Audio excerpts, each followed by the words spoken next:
So I went to the 99-cent store because I had to get like last minute things for Romi's birthday, for the kids treat bags. And so yeah, I wanted to make everybody equal. Obviously I want everybody to get like the same stuff. So I went to go get some more things, and then I got myself some popcorn.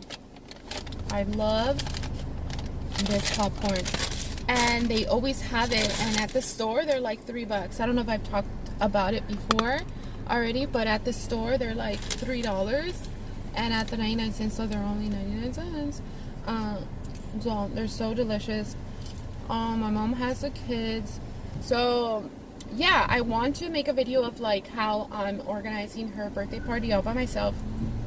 My mom is helping me with the salad, so she's helping me make the chicken salad and the imitation crab salad, and her friend is helping me with like a fruit salad. But I'm gonna show you like the progress and what I've done, like all the little things that I've done. I'm going home now, and yeah, nothing much. I mean, nothing really exciting, really. Just that. Just trying to organize for Romi's birthday.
These came out so cute. So they have the little gems at the end of the fork, and I did that with not crazy glue, hot glue, and then it's the Rice Krispies that I bought, and then the sprinkles I mixed this one that I got back in Easter, and then I mixed little balls, and I got these golden white ones. So, and then I have other colors. I'm thinking of using this color for the Jello shots. They're going to be champagne shots. So I think they came out super cute.